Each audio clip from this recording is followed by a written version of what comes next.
Let's talk about energy healing and psychotherapy.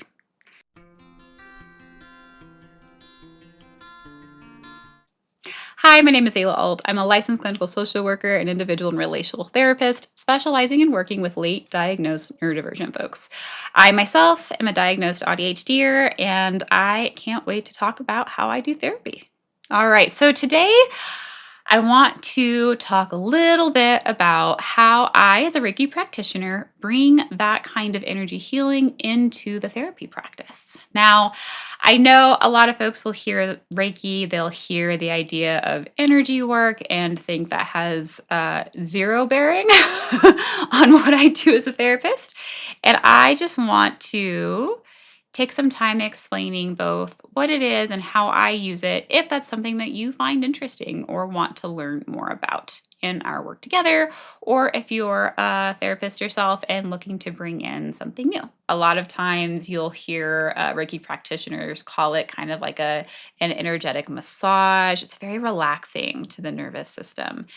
Now, let's switch over to how this can be used in clinical practice. So, as a therapist, I do not work hands-on. There's a lot of ethics, there's a lot of boundaries that are a part of that very special relationship between therapist and client, and I honor that.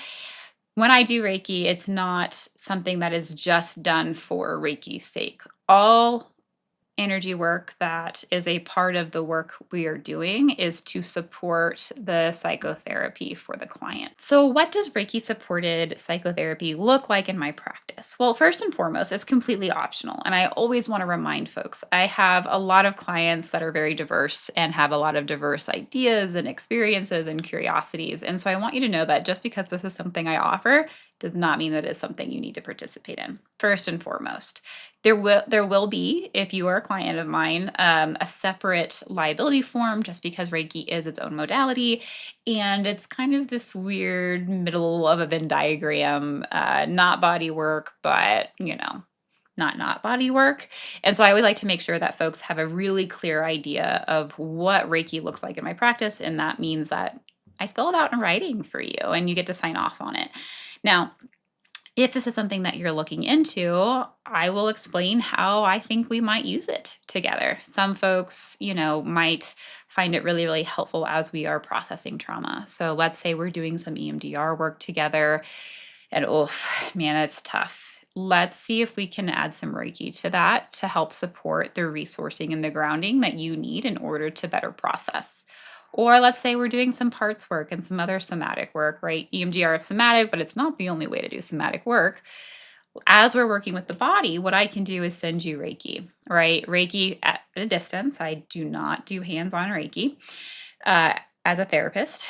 And that Reiki is simply there to ease some of those blocks. That Reiki is simply there to continue to resource and ground you. Just like if we were to have you kind of be mindful about the sensations that are happening as you're thinking about this memory, right? Or as you are, processing a conversation you had with a loved one, right? It's just another extra added energy boost to the work that we do. Reiki can also be really, really helpful at the end of a session to ground you. So, again, I'm going to use the EMDR examples. Let's say we did some EMDR together and, we got pretty far, but we didn't get all the way down to, okay, this is, I'm not feeling any intensity with this target.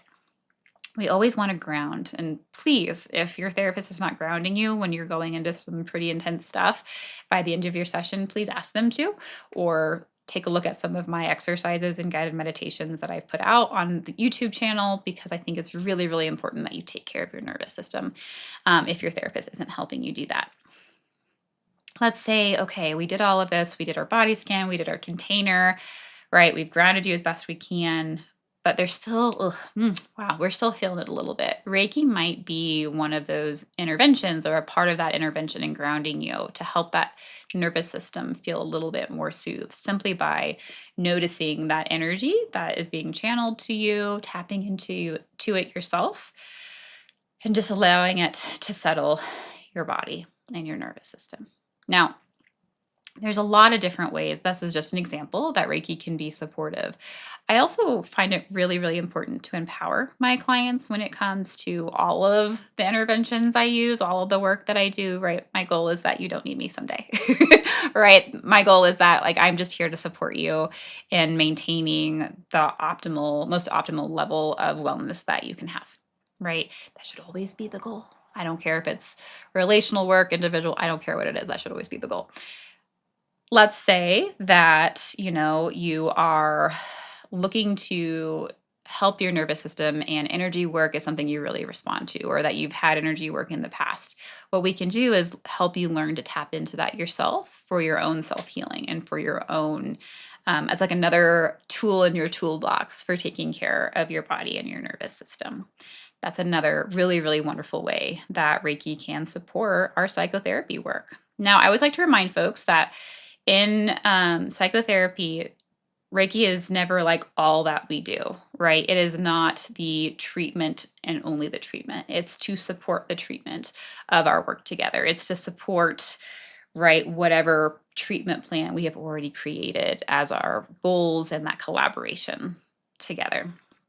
If you are looking for just a Reiki session, if you're looking for a Reiki practitioner that can support you outside of therapy, it can't be me, right? It will need to be another Reiki practitioner. Same way as if I know a lot of folks may find me through my Reiki business. That's separate for a reason, right? If we're just doing Reiki, I can't be your therapist, right? Reiki can only be, in that specific relationship. I can't have any dual relationships with any of my clients. So I think it's important to remember these things, not because like, oh, like don't talk to me or don't reach out to me, but I want to make sure that clients understand the differences, as well as the pros and cons of this modality, because it is a little bit more new in the bag of somatic therapy tools that I have.